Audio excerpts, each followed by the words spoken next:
Guys, welcome to MRS Indoor. Today we will discuss a sample question paper. Okay, term 2, class 10, English language and literature. Okay, guys. तो CBSE board ने model paper हम है ना release किया है, तो हम उसको देखते हैं कि किस तरह से वो परीक्षा लेंगे। एक मॉडल पेपर है बेटा, एग्जैक्ट नहीं है।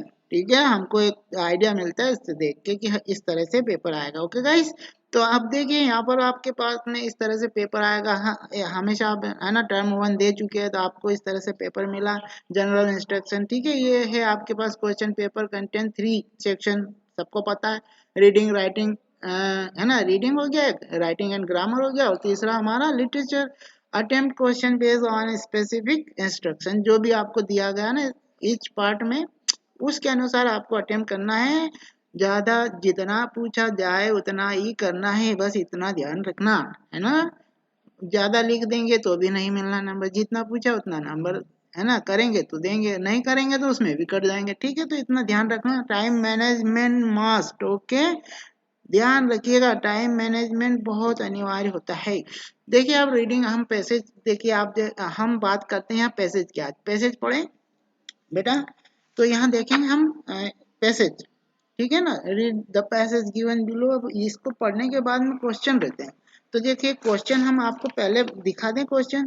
क्यों बेटा, कभी कभी ये होता है कि हम अक्सर बात करते हैं ना कि आंसर्स जो है वो हम पढ़ लें, हम उसके बाद में ये रहा, based on your understanding the passage answer any 5। Okay, any 5 पूछा है, तो एक नंबर का एक है। What does the writer mean by calling handicraft, handicrafts value tradition. देखिए वैल्यू ट्रेडिशन पूछा है बेटा, तो देखिए ये हमको कहाँ मिलेगा। हम डायरेक्ट कहाँ जाते हैं, फिर हम वापस जाते हैं, वैल्यू ट्रेडिशन कहाँ मिलेगा हमको। तो हम जाते हैं यहाँ वैल्यू ट्रेडिशन। बात उन्होंने दोनों चीजें हमारी आना चाहिए उसमें, वैल्यू ट्रेडिशन की। ठीक है, तो बेटा वैल्यू ट्रेडिशन हमको बताना है। तो हमने आपको क्वेश्चंस के आंसर भी बताए हैं, सेंड किए हैं, आप देखिएगा उसको। तो वैल्यू ट्रेडिशन की बात की है, तो बताइए इसमें वैल्यू ट्रेडिशन हमको कहाँ बताया गया है। The technology is making advancement at the rapid rate, है ना, तेजी से बढ़ता हुआ, है ना। But the cost of value tradition, value tradition, okay, the craft industry, जो क्राफ्ट इंडस्ट्री है ना, उसका value tradition. The traditional craft, traditional craft industry is losing a lot of its trend and skill craftsman, है ना, कारीगर होते हैं ना उसमें। आपका जो है हैंडीक्राफ्ट इंडस्ट्री है, उसमें कारीगर होते हैं, हाथ से बनाने वाले लोग होते हैं। तो वो क्या कर रहे हैं, लूज कर रहे हैं उनका। ठीक है, losing a lot of its trend and skill craft, ठीक है, वो इंडस्ट्री।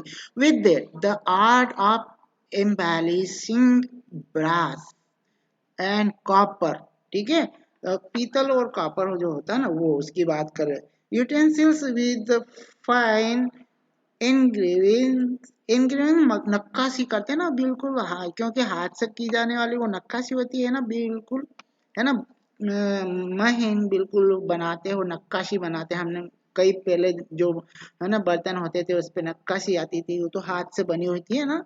तो वो वाली जो एनग्रेविंग, एनग्रेविंग्स का मतलब है या नक्काशी हो, बट आप लोग इसको अंडरलाइन कर लें। इज आल्सो डिसअपियरिंग, ये भी है ना डिसअपियर हो रहा है by embellishing to make something, है ना, more attractive by the additional, है ना, हम कुछ उसमें जोड़ें और डेकोरेट, उसमें कुछ डेकोरेट करें, कोई पॉट बनाया उस पर डेकोरेट कर दिया, डिटेल्स, ओके, ऑफ फीचर्स, तो उसमें हम एम्बेलिशिंग कर देते हैं, है ना, उसमें कुछ जोड़ देते हैं। ठीक है, तो जो ब्रास और जो कॉपर के जो बनते हैं बर्तन उस पे तो नक्काशी बनाते हो। डिस्पेयरिंग, ये सब अब क्या हो रहा है, अब डिस्पेयर हो रहा है, मतलब अब ये नहीं दिखाई देता। The government has identified around 3-5 crafts as log, है ना, लॉग, देखिए लॉगिंग क्राफ्ट क्या हो रहा है, ये ऐसे गवर्नमेंट ने 35 क्रॉप्स है ना आइडेंटिफाई किए हैं जो क्या हो रहे, वो खो रहे हैं, मतलब अब अपना अस्तित्व खो रहे हैं। ठीक है, तो यहाँ ये जो आप इसको चाहें तो अंडरलाइन कर सकते हैं। ठीक है, लॉन्गिशिंग क्रॉप्स, ओके, लॉन्गिशिंग क्रॉप्स। तो ये क्या है, ये ऐसे आइडेंटिफाई किया है, ठीक है, गवर्नमेंट ने।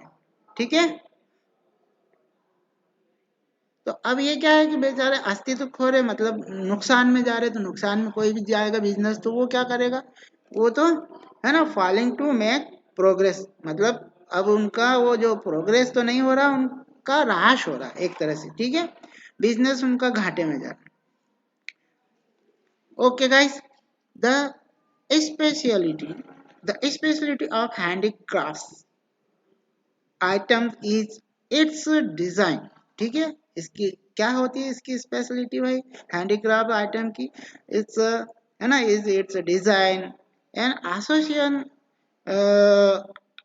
With long tradition belonging to specific region. तो ये जो है ना, ये जो हैंडीक्राफ्ट्स होता है, देखो आप एक रीजन से जुड़ा हुआ होता है। ठीक है बेटा, एक जो क्षेत्र होता है ना, वहाँ का हैंडीक्राफ्ट वहीं ज्यादा बनता है। हमने देखा होगा आप लोगों ने भी कि जो है हैंडीक्राफ्ट है ना, जैसे कि आप देखें महेश्वर की साड़ियाँ तो महेश्वर में है, और जूट का काम है वो अलग जगह होता है, और चूड़ियों का काम अलग जगह है ना, ये सब हैंडीक्राफ्ट है। तो ये अपने अपने रीजन में है। ठीक है, एक क्षेत्र है इनका, स्पेसिफिक रीजन है। The word handicrafts does not implying the involvement of dexterous human finger,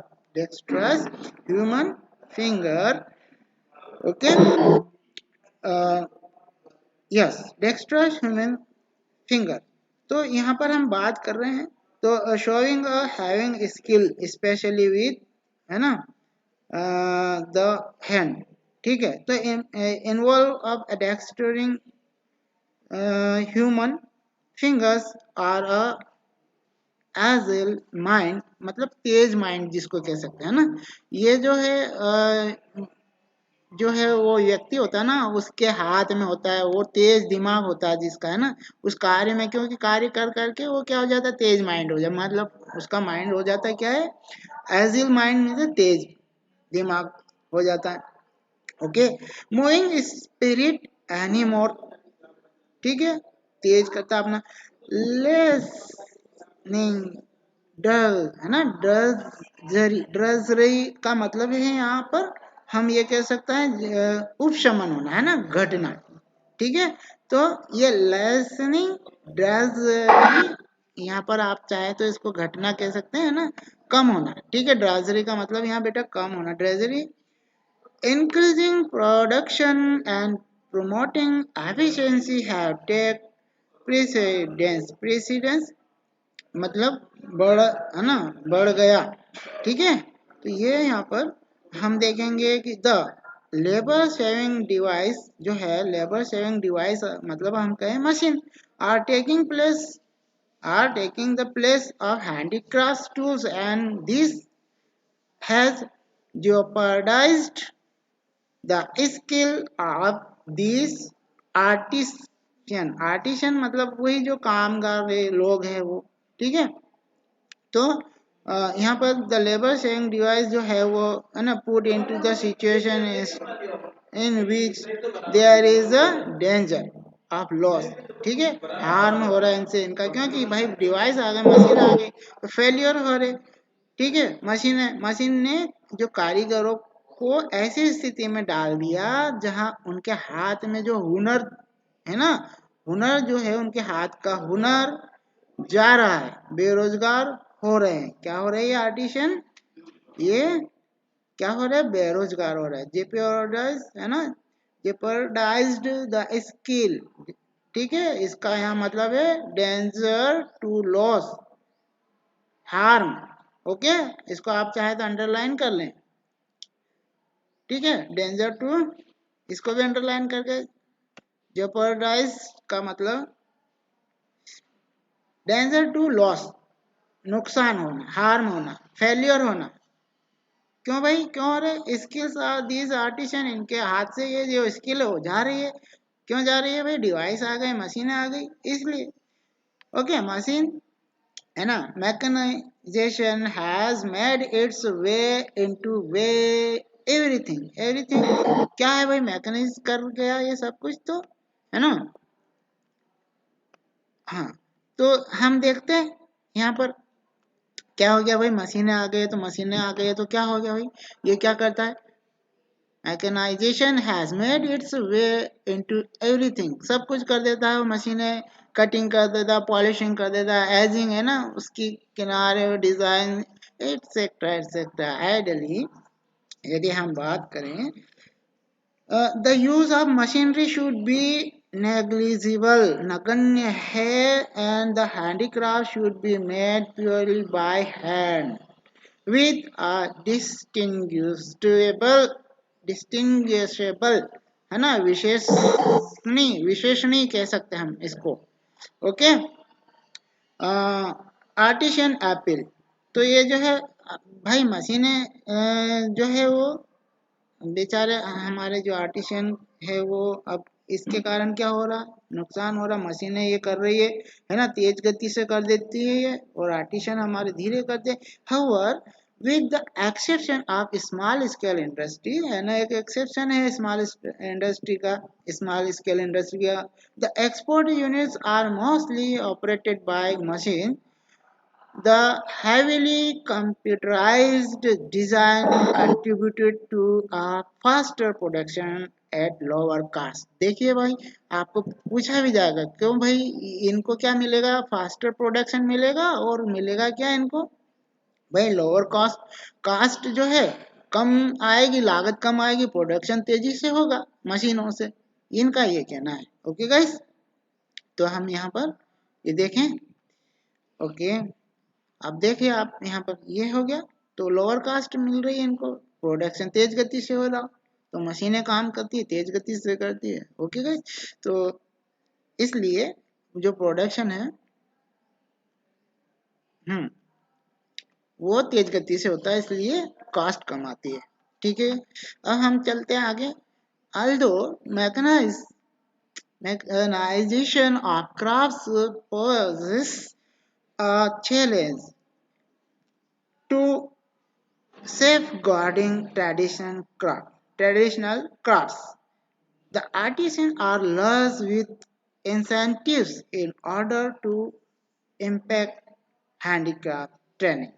अब इम्पार्ट देखिए क्यों लार्ज क्यों हो रहे हैं, लार्ज मतलब होता है भाई लालच, है ना, क्या होता है, हम कैसे कोई हमको पैसा ज्यादा देता है कोई, है ना, तो हम उधर, है ना, वो हो जाए प्रलोभित करना, लज मतलब प्रलोभित करना। अब क्यों कर रहा भाई, इनको इंसेंटिव देंगे वो, ठीक है, तो इंसेंटिव एक ये उनके लिए, although mechanize of crafts pose a challenge, उन्होंने चैलेंज पोज किया to safeguarding traditional crafts, traditional craft को सेफ गार्ड करने के लिए। देखिए आर्टिसियन आर लज, लज मतलब उनको प्रलोभित किया जाता है इनको कारीगरों को। ओके, विथ इंसेंटिव क्या दिया जाता है इनको, इंसेंटिव दिया जाएगा इन ऑर्डर टू, किस में, इम्पार्ट हैंडीक्राफ्ट ट्रेनिंग, कि आप हैंडीक्राफ्ट की ट्रेनिंग दे दो, हम आपको इंसेंटिव देंगे, उसके बदले में पैसे देंगे। सम मेकर्स डू सी, है ना, machines as the time saving blessing, since they are now able to accomplish a difficult and demanding task with relative is. तो भाई ये जो है मशीन जो है आसान कर देती काम, ठीक है, और ये जो है ये कह रहे हैं कि हाँ ठीक है, कुछ जो है ना हैंडीक्राफ्ट में कुशल वो लोग ट्रेनिंग दे देंगे, तो भाई ट्रेनिंग दे देंगे तो उसके बाद कौन, मान लीजिए आपके पास है ना एक स्किल है, आपने ट्रेनिंग दे दी, उसके बाद तो वो सीख जाएंगे, उसके बाद तो फिर वो आप को पूछेंगे नहीं, तो नुकसान ही होगा। और इसके बाद में क्या होगा भाई, जो टास्क है रिलेटिव वो तो उनके लिए इजी हो जाएगा, इजी हो जाएगा। The machines might give a better finance, है ना, बेटर फिनिश, है ना, हम कहते हैं ना इसमें तो फिनिशिंग नहीं है, तो मशीन का कार्य तो बहुत अच्छा फिनिशिंग वाला होता है, फिनिश।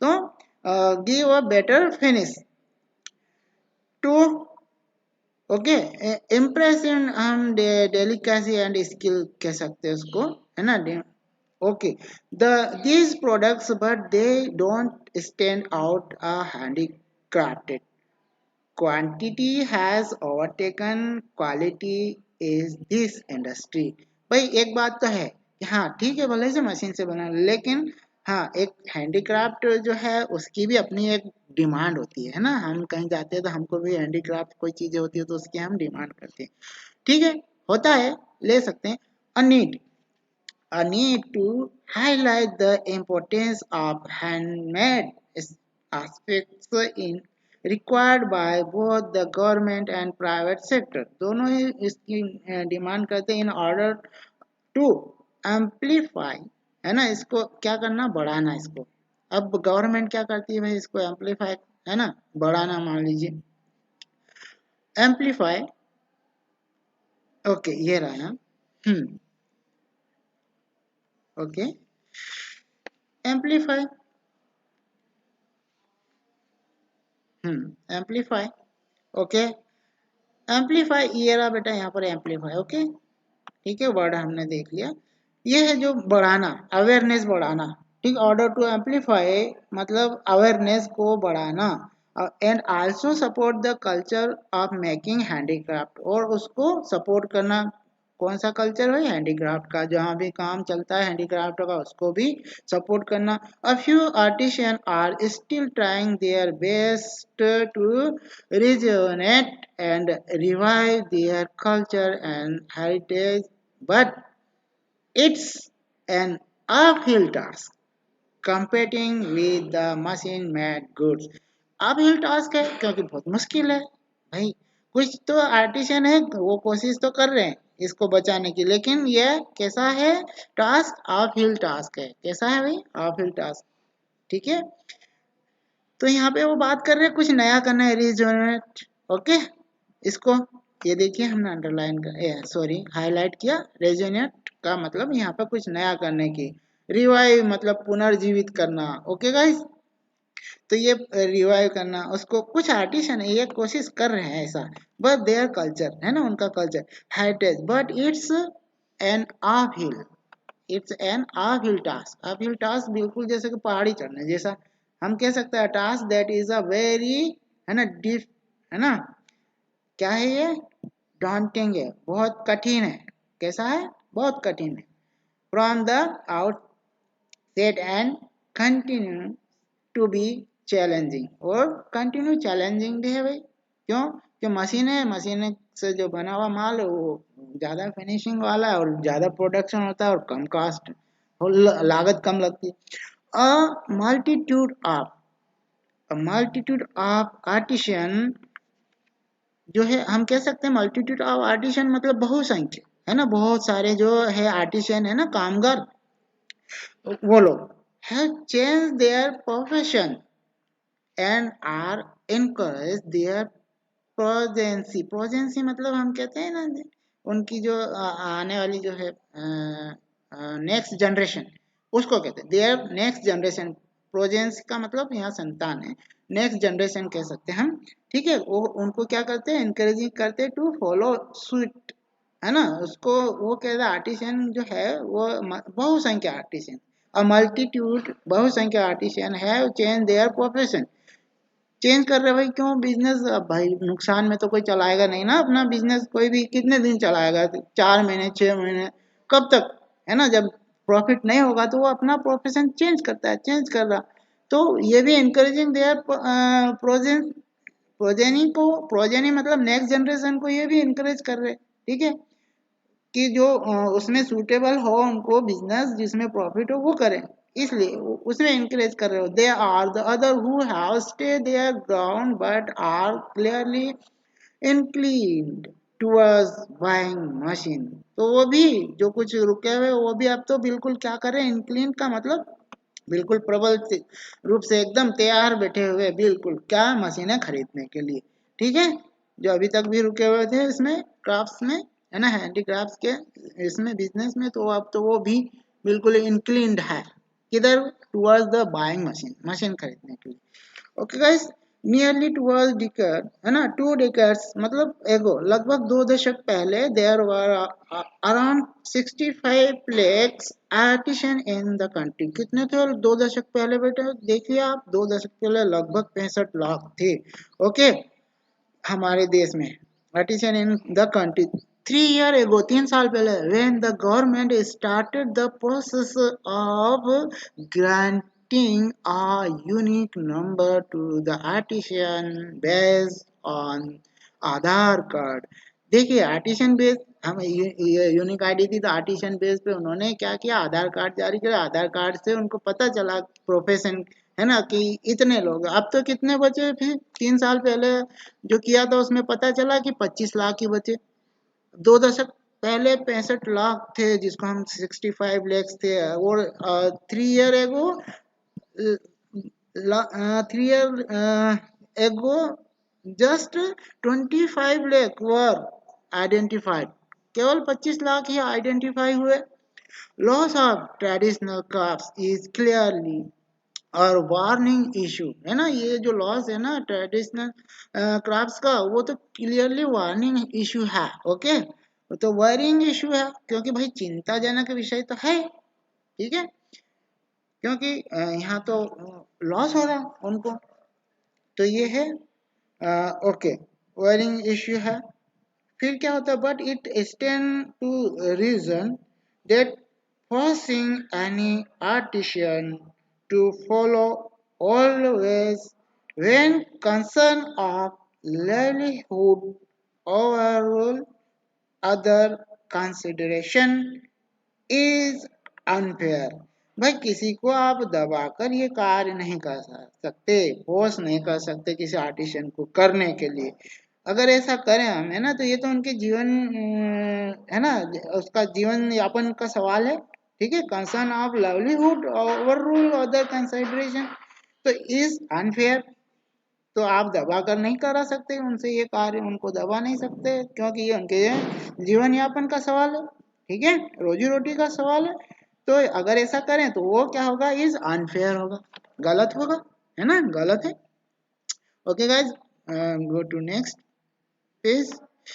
ओके, अब हमारे पास इसके क्वेश्चन, हमने ये पूरा पढ़ लिया बेटा। अब हमारे पास में इसके क्वेश्चन है। What does the right mean by calling handicraft value tradition? अब हम बेटा, हमने पढ़ लिया इसको, हम मार्किंग स्कीम पे जाएंगे तो हम देखेंगे हमको करना कैसे। क्वेश्चन तो दिया है, क्वेश्चन है आपके, rewrite the following sentence by replacing the underline phrase with. ये सारे क्वेश्चन हमको वहां मिलेंगे, ठीक है। हम फटाफट अब मार्किंग स्कीम खोलते हैं। आपको दिख रहा है बेटा? पहले तो ये बताइए, मार्किंग स्कीम आपको दिखाई दी? मैंने चेंज किया? एनीवन? बेटा रिप्लाई करो जल्दी से, मेरे पास टाइम कम है, फटाफट। अरे आप लोग जुड़े भी हैं या नहीं मुझसे? हाँ, पता चला कि नहीं? पता चला कि हम डिस्कनेक्ट हो गए और हमारी क्लास चल रही। बेटा आपको मार्किंग स्कीम दिखाई दी? मैंने चेंज करा। हाँ बेटा, आप देख, आपको अब इसमें समझने की बहुत सख्त जरूरत है, कैसे करना है। देखिए, अब देखिए आप यहाँ पर देखिए, आप रीडिंग है सेक्शन आपका 10 नंबर का। ओके गाइस, तो अब देखें हम यहाँ पर टोटल मार्क्स है हमारा, है ना, 40 का टाइम है, 2 घंटे मैनेज करना पड़ेगा आपको, बहुत मैनेज करना है बेटा, ध्यान रखना। सिंस द रीडिंग सेक्शन है focus on testing a candidate ability to comprehend, no deduction are to be made for error in spelling, grammar, punctuation। कोई डिडक्शन नहीं होगा इसमें, आपका स्पेलिंग गलत लिखेंगे, ग्रामर गलत करेंगे, पंक्चुएशन गलत कर देंगे, कोई डिडक्शन नहीं है। पर आपकी इसमें क्या जाना जाता है, इसमें एबिलिटी है कि आप कितना समझते हैं इसको, ठीक है, ये टेस्ट करने के लिए, है ना, ठीक है। समझना, इसमें समझ कितनी है। Marks should be awarded only if the answer reveals formation of a response to be question। Question से रिलेटेड ही, है ना, आपको उसके आंसर देना, इधर उधर नहीं दौड़ाना है एग्जामिनर को, है ना, ठीक है, जो पूछा जाए वैसा है। नो नेक्स्ट है हमारे इसमें no marks to be awarded if, ध्यान रखना कोई नंबर नहीं दिया जाएगा इफ अ चंक, एक उसमें से खंड ही हमने एग्जैक्ट डाल दिया, एग्जैक्ट लाइन डाल दी, जैसे हमने नहीं पहले ब्रैकेट लगा देते ये यहाँ से यहाँ तक का है इसका आंसर, नहीं एग्जैक्ट लाइन नहीं। Okay is are transcribe from, है ना, the passage without evidence of structure or some balance of current thought, है ना। तो हम ऐसा भी नहीं करें कि उसमें जो है वो कर दें कि भाई सुसंगत विचार, जिसमें हमको ऐसा लगता है कि ये कर दें हम, है ना, same balance of coherent thought, है ना, जिसमें सुसंगत विचार लगता है कि हाँ ये कर दिया हमने, in in an attempt of pass of a reason, ठीक है। तो हमको अगर दिया है तो विथ रीजन देना होगा, एविडेंस के साथ देना होगा, हाँ ये चीजें हम, क्योंकि ये पेरा में हमने पढ़ा और दिखा, आप दिखाएंगे भी, तो ये आपको इसमें इंस्ट्रक्शन है, आपको ये ध्यान रखना है ना, कोई कालखंड उठा के नहीं, चंक नहीं उठा के डालना, एग्जैक्ट लाइन नहीं उठा के देना, ठीक है।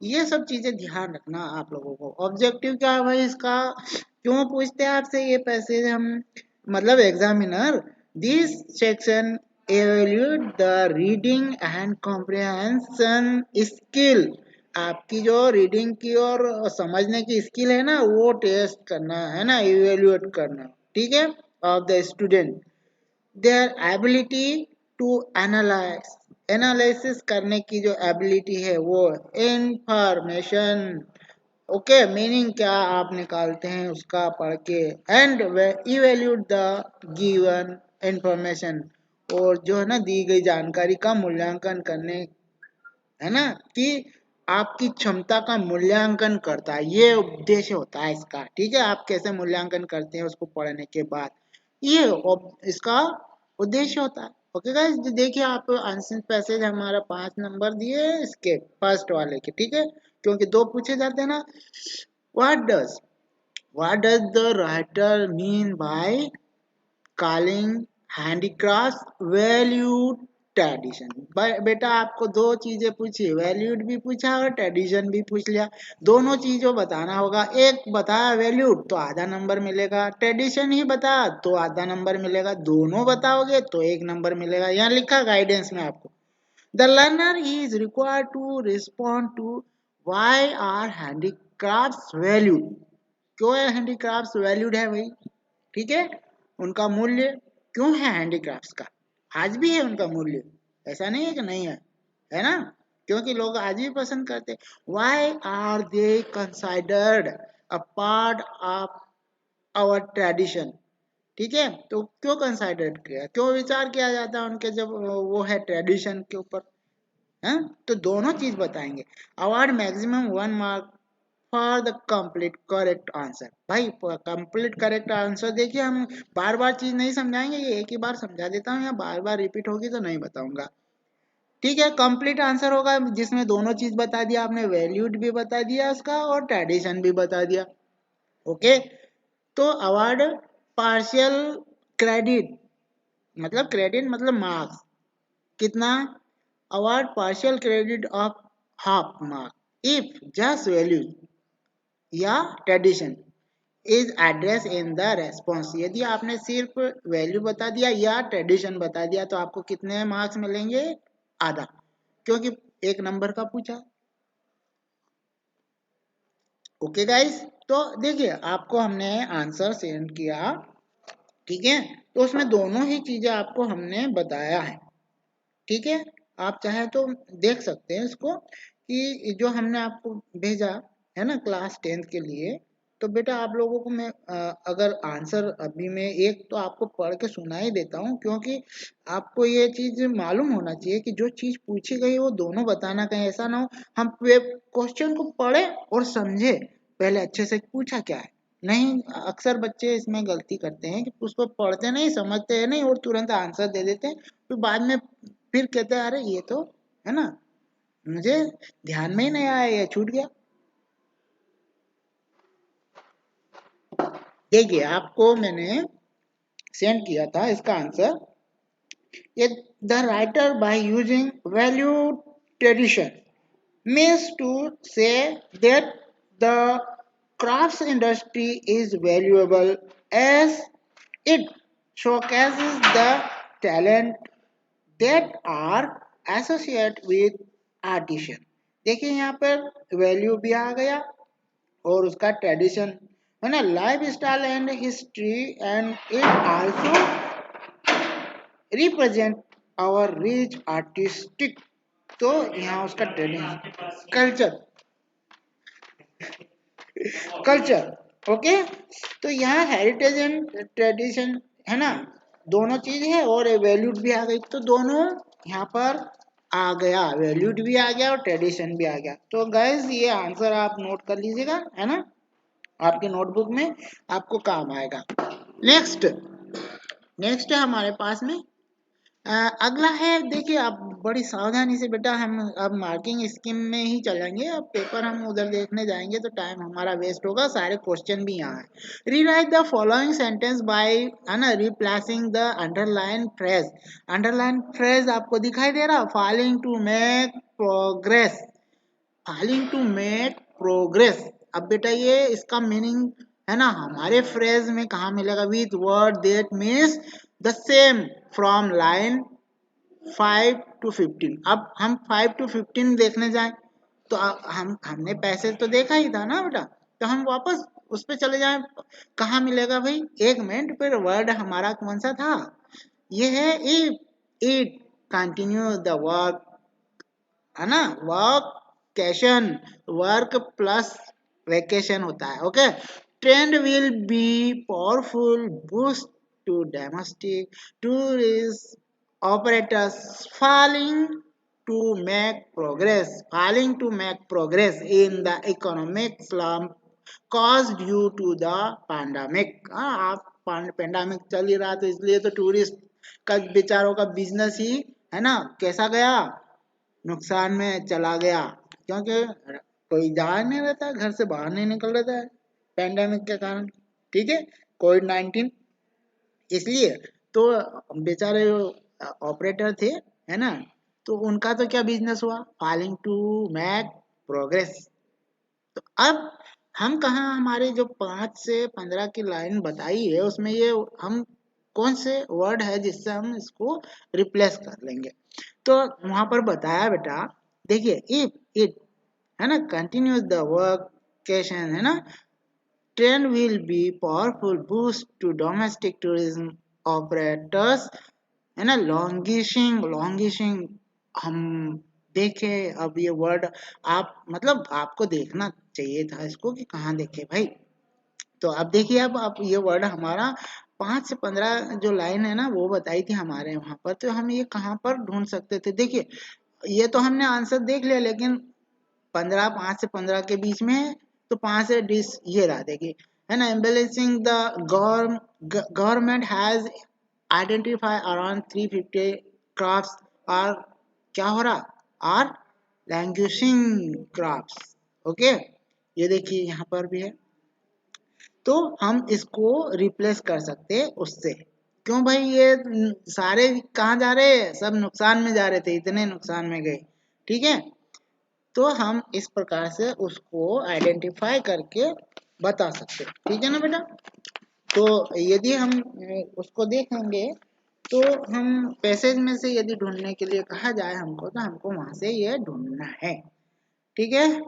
अब देखिए डर्जरी भी होता है, लेकिन वहाँ थोड़ा सा डाउटफुल है, क्योंकि हम बात कर रहे थे कि बिजनेस इनका घाटे में जा रहा, तो घाटे में ये जो है ना आइडेंटिफाई अराउंड 350 थ्री है ना 35 क्राफ्ट्स एज लैंग्वेजिंग क्राफ्ट्स, क्या हो रहा था, ये फॉलिंग टू, अगर हम इसका मीनिंग जाने तो फॉलिंग टू मेक प्रोग्रेस, तो ये प्रोग्रेस में जाने के बजाय कहाँ जा रहे थे, नुकसान में, फॉलिंग टू मेक प्रोग्रेस मतलब नुकसान में जाना ओके, सक्सेस नहीं होना, तो ये इसका यहाँ पर ये मतलब है, तो ये वर्ड हम उससे रिप्लेस कर सकते हैं गाइस, ठीक है। तो हम अब नेक्स्ट वाला देखें, तो ये दो तो हमने कर दिए, अगला है क्वेश्चन हमारा बेटा नेक्स्ट, ओके गाइस।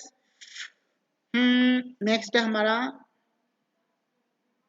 हाँ, third, state any two reasons why artisans are choosing to work via machine rather than handicraft tools. क्यों भाई? तो आप, है ना, हमने आंसर आपको जो है उसके लिए भी सेंड किया था, तो यहाँ वैल्यू पॉइंट हम कैसे आंसर देंगे, इसके लिए भी कहा बेटा कि ये the learner is required to state two clear point, दो क्लियर पॉइंट बता दें। क्यों पूछा है, क्वेश्चन समझ लें पहले ही, ये क्वेश्चन में ही आपसे बोल दिया गया है कि state any two reason why artisan are choosing to, okay, work via choosing to work via machine rather than handicraft tool।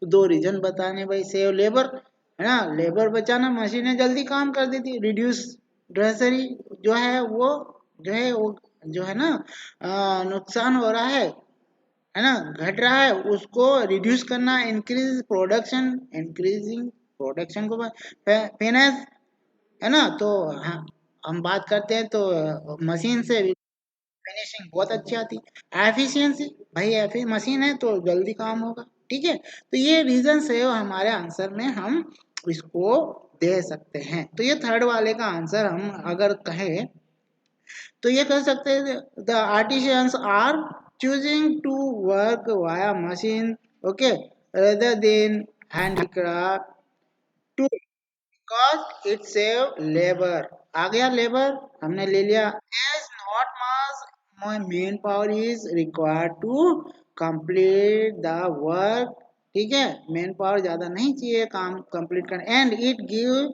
Machine होगी तो मेन पावर की जरूरत नहीं पड़ेगी इतना, it give a better finish to the product, तो ये better finish देता है हमारे प्रोडक्शन को, है ना, अच्छी फिनिशिंग आती है मशीन से। ये दो रीजन हमने दे दिए इसमें आंसर, ओके गाइस। अब नेक्स्ट क्वेश्चन हमारा बेटा, नेक्स्ट है हमारा, है ना, फोर्थ वाला, why do the artisan need to be loves with incentive, भाई ये क्यों प्रलोभित क्यों होते हैं उससे, द एम्पायर्ड हैंडीक्राफ्ट ट्रेनिंग, तो यहाँ पर हमको बताना है, उन्होंने गाइड किया, यहाँ देखिए गाइड, हमको गाइडेंस मिला इसमें, द लर्नर, मतलब हम परीक्षार्थी से क्या चाहते हैं, the learner is required to rationalise why the work producer have to tempt, attract, tempt मतलब प्रलोभन देना, है ना, वो प्रलोभित होना, अट्रैक्ट होना, entice artisan to share their craft secrets training, है भाई, वो प्रलोभन देते हैं तो वो क्या अपने क्राफ्ट जो सीक्रेट है वो बताते हैं, है ना, विद देम। तो answer, award 1 mark for complete rationalisation, एक कंप्लीट रेशनलाइजेशन करेंगे तभी आपको आंसर का पूरा नंबर मिलेगा, नहीं तो क्या होगा, mark for partial explanation, just elaborating on इधर the reason or the effect, या तो आप रीजन बता दें या इफेक्ट बताएं, दो में से एक बता देंगे तो आधा ही नंबर मिला, दोनों कंप्लीट करेंगे तभी मिला, because if artisan impart training to math work producer, they run the risk of losing their traditional livelihood to the and hence need to be tempted via benefits rewards, इसीलिए तो वो tempted होते हैं, आकर्षित होते हैं, okay, to do so, okay guys.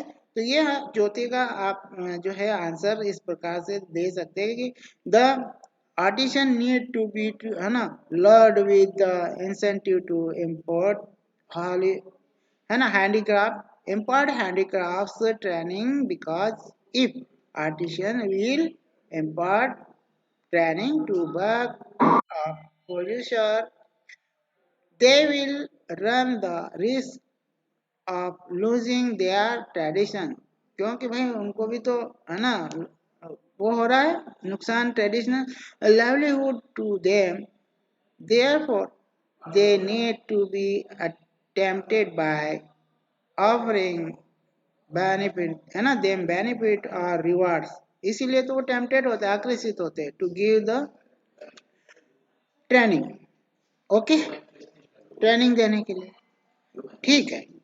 तो हम इस प्रकार से दोनों चीज बता दिया हमने, दोनों चीज आ गया उसमें। अब नेक्स्ट है हमारा बेटा question number 5. List one likely impact of the support government and private sector toward the culture of making handicraft.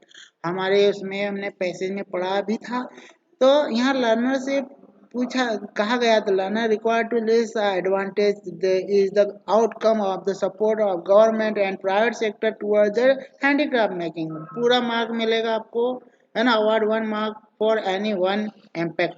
No partial credit, कोई पार्शियल क्रेडिट, या तो आप पूरा नंबर मिलेगा या क्योंकि आपको पूछा है list one likely impact of the support of government.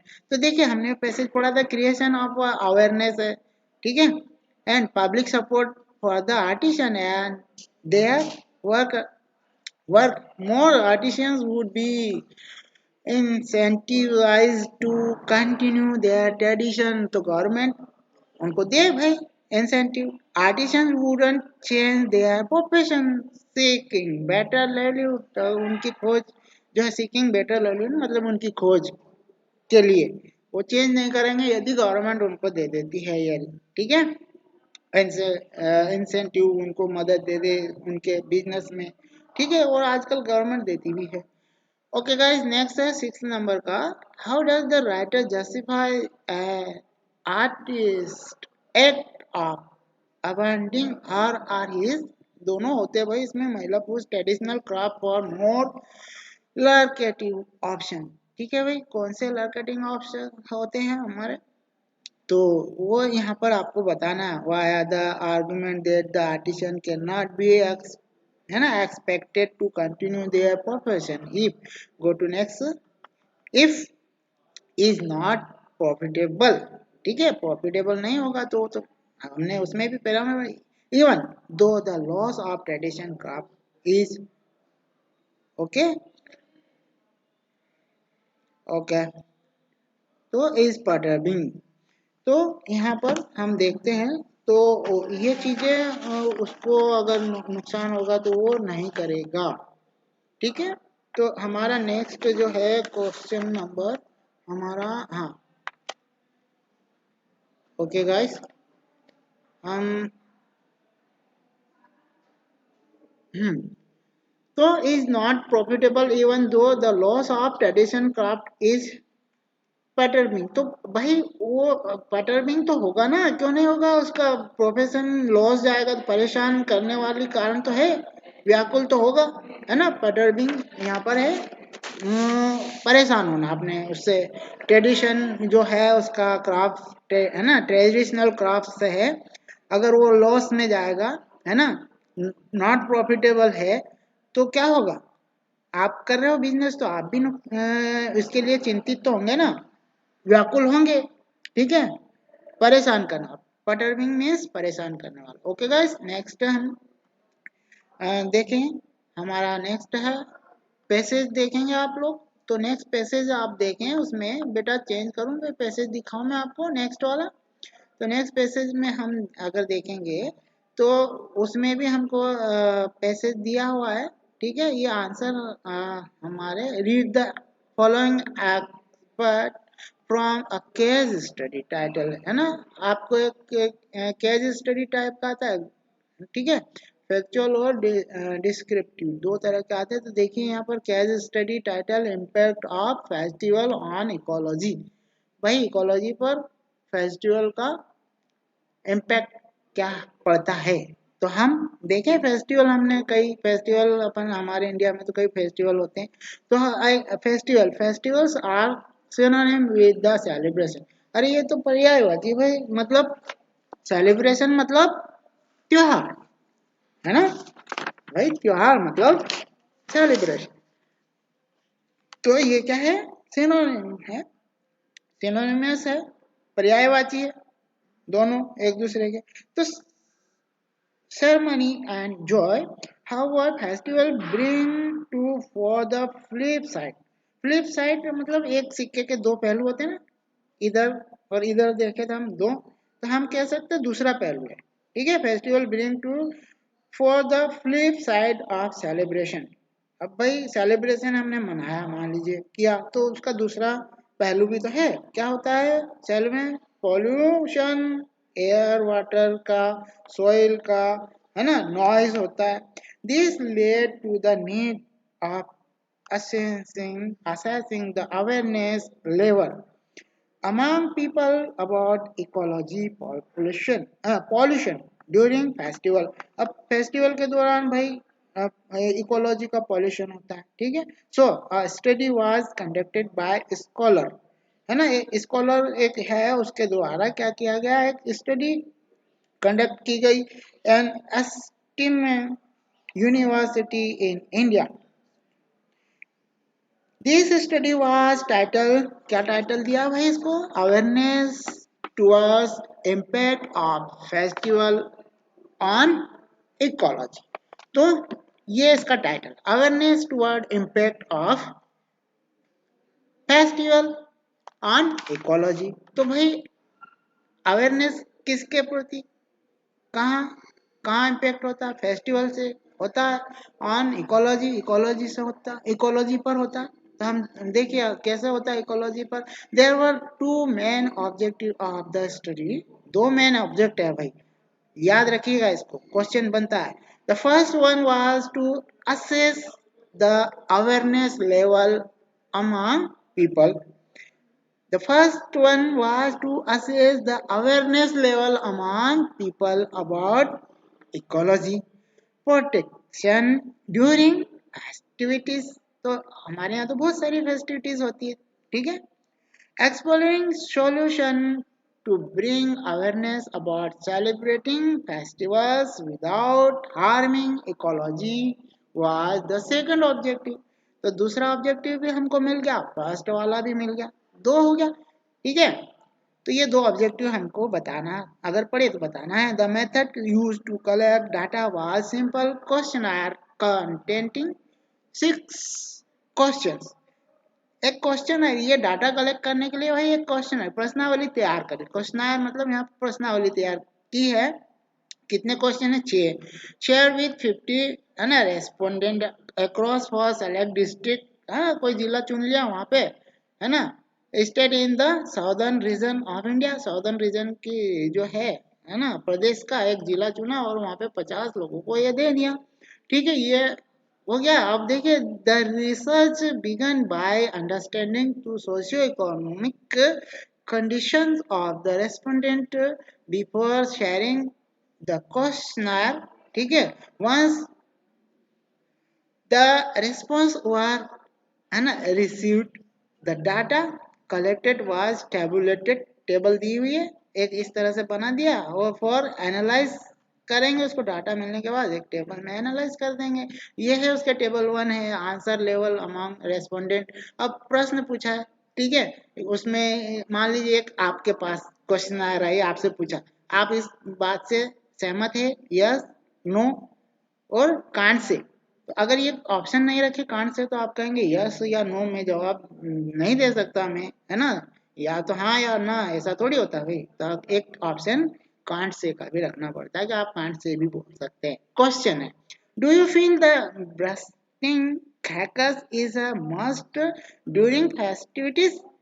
तो है ना, ये आप महसूस करते हैं कि पटाखे फोड़ना जो है ना, वो जो फेस्टिवल के दौरान जरूरी है क्या। तो ये यस में 46 बोलते हैं और नो में 54% बोलते हैं, और इधर कान से में 0। ओके, तो ये देखिए 100 हो गया पूरा। ओके, इसका हम अगर टोटल लगाएंगे 100 हो गया। Do you think most people abuse environmental resources during celebration of festivals, है ना। आप समझते हैं कि जो बहुत सारे लोग हैं वो क्या करते हैं, लोग नुकसान पहुंचाते हैं एनवायरमेंटल रिसोर्स को।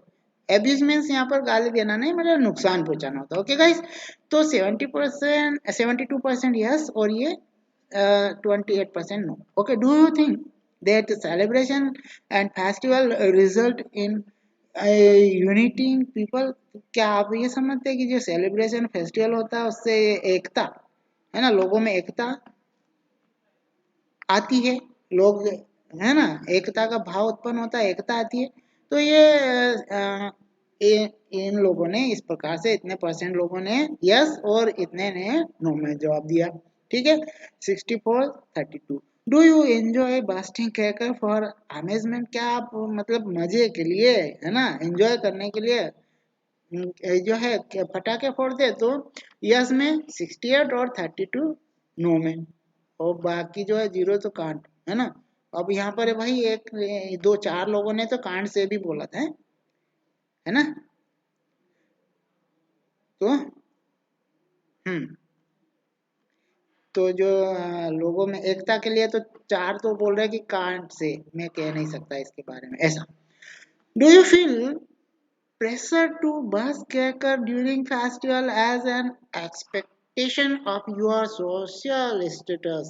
तो 82% ने कहा कि यस, सोशल स्टेटस मतलब लोग अपना स्टेटस दिखाने के लिए, अरे भाई इसने तो 1,000 रुपए वाली लड़ फोड़ दी, है ना, तो मैं तो अब 5,000 वाली फोड़, तो सोशल स्टेटस दिखाने के लिए ऐसा करते हैं। तो देखिए 82% लोग इस बात से सहमत है, यस बोल रहे। तो कहीं ऐसा आप भी तो नहीं करते, सोशल स्टेटस दिखाने के लिए फटाके फोड़ते हैं?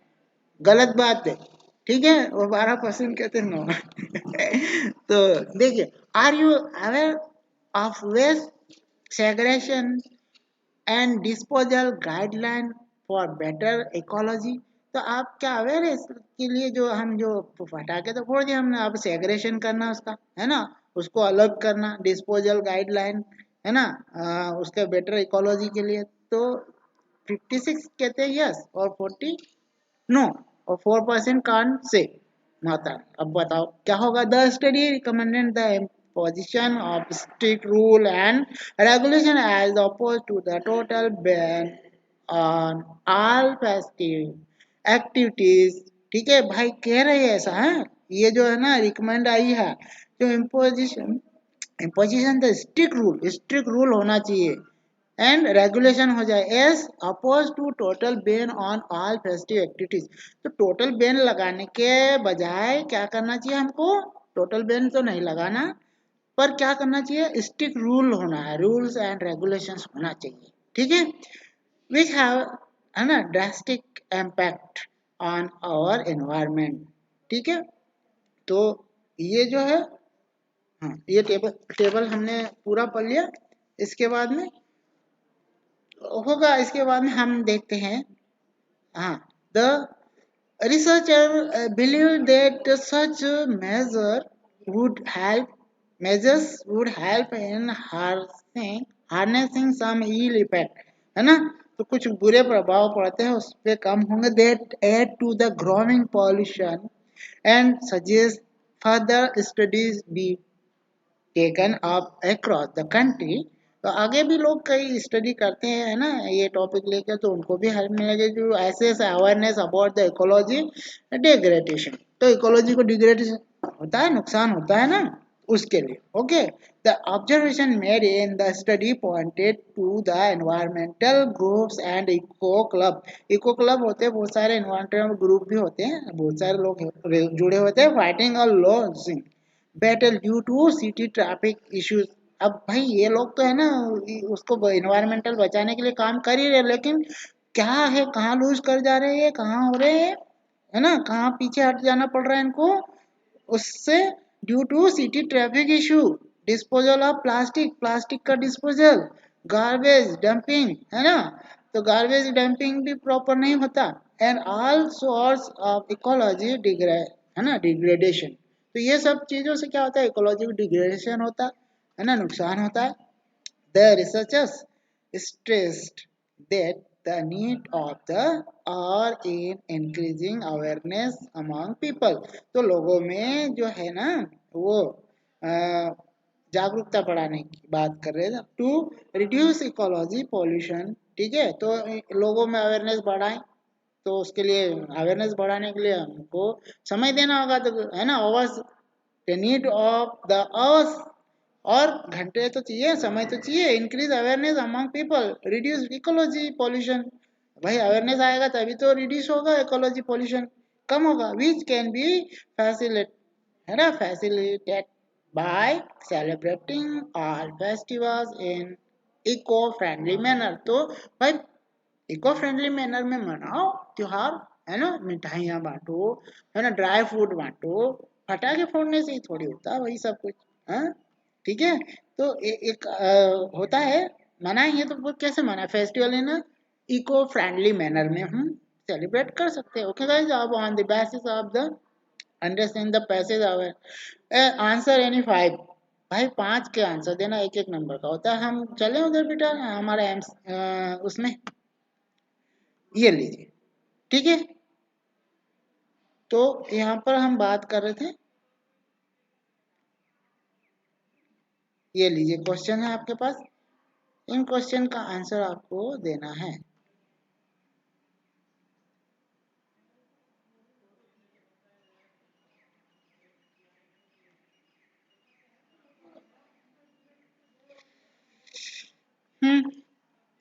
लीजिए बेटा, आपके पास में लोकल है ना, दो अंडू अंडू बैक करूं, जरा बैक करूं इसको, ये एमसीक्यूज आ गया। ओके गाइस, है ना, वो क्या हो गया था, स्किप हो गया था। हाँ, तो हमारा आंसरिंग पैसेज भाई, क्वेश्चन क्या, why do the researchers call pollution. Okay, तो यहाँ पर हम फ्लिप साइड, है ना, फ्लिप साइड कहा था ना हमने, तो दोनों साइड है भाई दो, because the accepted norm is that festival are synonymous with celebration joy।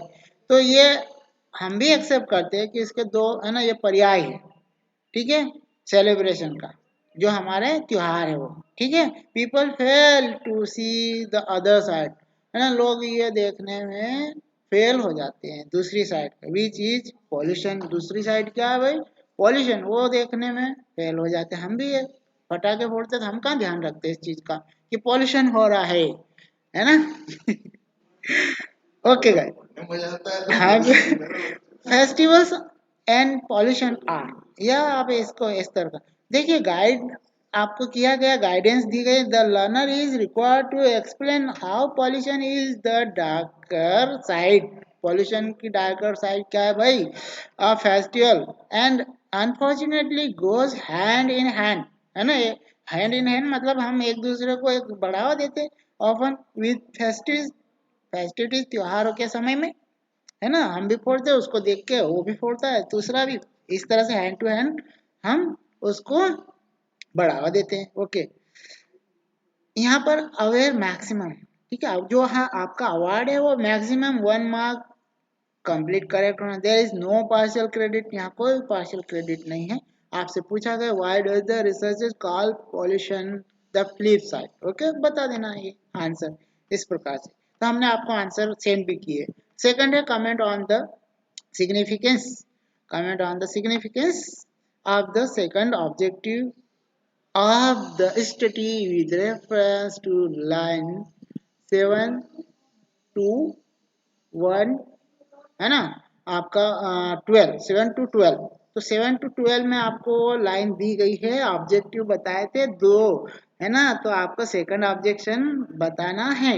Comment on the significance of the second objective, तो सेकंड ऑब्जेक्टिव पर कमेंट का अवार्ड, कितना अवार्ड मिलेगा, maximum 1 mark mention, okay, any one valid significance, there is no partial credit, कोई partial credit नहीं है। तो significance import वहां हमने पैसेज में पढ़ा था बेटा, ऑब्जेक्टिव, सेकंड ऑब्जेक्टिव ठीक है, important for knowing steps that need to be taken to address the problem investigated in the research, knowing what are the immediate action that need to be implemented to address the issue studied help, okay, focus on what need to be corrected and what need to be avoided, क्या सही है और क्या गलत है जो हमको avoid करना चाहिए।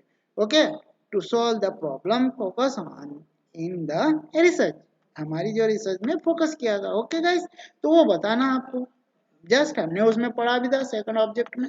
Third, justify the research recommendation for limiting the drastic impact, है ना, जो इसका इम्पैक्ट है ना आप उसके ऊपर, वो प्रभाव festival pollution of festival pollution on the environment with reference to line 16 to 21 उसमें बताया। तो यहाँ पर हम जो वैल्यू पॉइंट है, researchers commendation strict rules and regulations बताए थे उन्होंने कि हम पूरी तरह से बैन नहीं करें उसको, तो यहाँ लर्नर के लिए यही कहा है, require to state the recommendation and that the defend, है ना, defend it against the other state alternative. तो भाई आपसे हमने उसमें जब पैसेज पढ़ा था तभी बता दिया था, जस्टिफाई स्ट्रिक्ट रूल है ना, rules and regulation better than total ban. ये उससे बेटर होगा कि हम टोटल बैन करें, हम स्ट्रिक्ट रूल रेगुलेशन लगाएं, ठीक है, ये बताना है उसमें। Fourth number, why do okay guys, why do the researcher feel that environmental groups and eco club are fighting or losing battle in the given scenario? हाँ भाई, उसमें भी तो बताया था क्यों लूज कर रहे हैं इको क्लब, जो पर्यावरण के लिए काम करने वाले हैं, तो उसमें भी तो बताया था, ठीक है। तो आपको लर्नर के लिए क्या चाहा है, क्या चाहते हैं examiner, learner is required to rationalise why environmental groups and eco clubs aren't succeeding in their purpose. और भाई क्लब है, कोई क्लब है वहां पे ये एनवायरमेंट बचाने के लिए काम कर रहा है, वो क्यों सक्सेस नहीं हो रहा है ना, उनके उद्देश्य को पूरा करने पर्पज में। तो उसमें बताया था ना कि भाई वो ट्रैफिक है, प्लास्टिक का है, है ना, वो डंपिंग है, ये सब। The festival cause pollution along with other issues, give example हमको देना है उसमें, दैट ऐड टू इट, और भी हम उसमें जोड़, awareness is the only solution but lack of it only add to the problem. तो आपको हमने आंसर भी सेंड किए, आप उसको देख लीजिएगा। ओके गाइस, आपको एक मार्क कंप्लीट, आंसर करेक्ट देंगे तो मिलेगा, नहीं तो पार्शियल देंगे तो आधा मिलेगा। ओके गाइस, ये ध्यान रखना उसमें। फिफ्थ क्वेश्चन है आपका, even though a fair percentage of people say no, ठीक है, to busting cracker festival pollution persist, how does evidence from table 1 support this statement? भाई आपने देखा है ना परसेंटेज वहां पर, तो देखिए लार्ज, देखिए गाइड किया गया, learn is required to study table 1, choose data that indicate what number percentage of people है ना partake in activities that aid to pollution, ठीक है।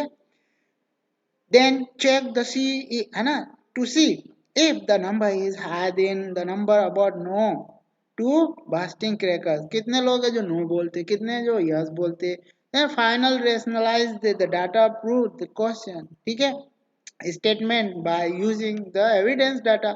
हम टेबल देख लेंगे, बता देंगे, बहुत इजी। आप यस वाले का टोटल, उसके बाद में ये नो वाला भी देख ले, और फिर बता सकते हैं the large percentage of people 72% abuse environment, नुकसान पहुंचाते हैं, अब्यूज एनवायरमेंट नुकसान पहुंचाते हैं environmental resource to celebrate festival, festival को है ना मनाने से।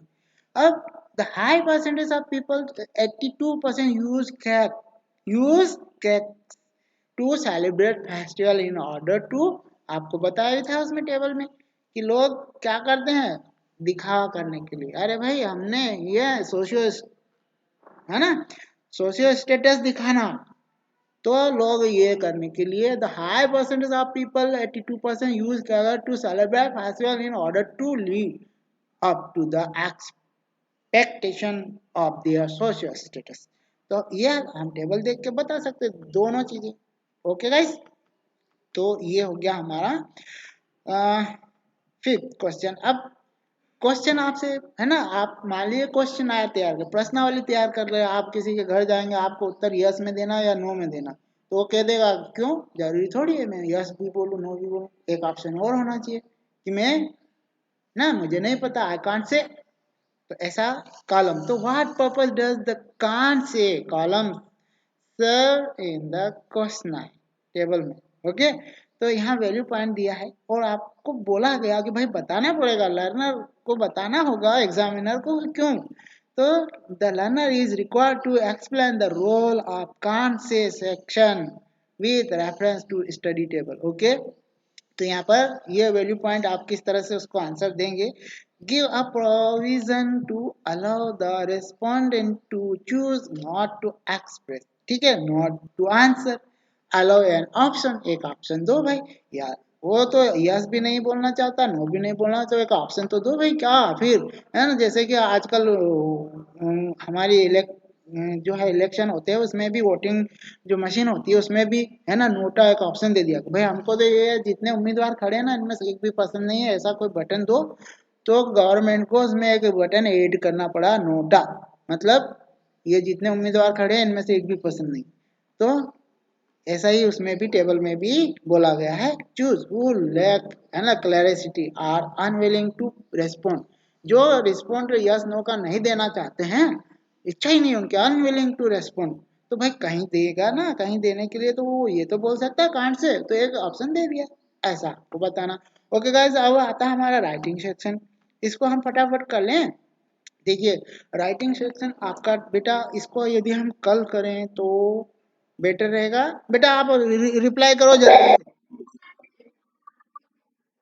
ओके ओके बेटा हम कल करते हैं ना। तो हम याद दिलाना section B writing and grammar से स्टार्ट करना। Okay bye.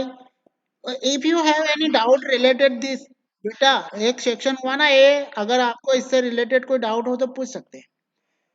दूसरा, आपको हमने आंसर सेंड किया है ना बेटा, वो आंसर आप है ना जैसा आज हमने समझा है वैसे ही क्वेश्चन का आंसर लिख लेना, ठीक है। ओ, हाँ हाँ बेटा, आप अपना रोल नंबर उसमें सेंड कर दो मैसेज बॉक्स में। आपको कोई डाउट है बेटा? No doubt. Okay bye. Bye, have a nice day.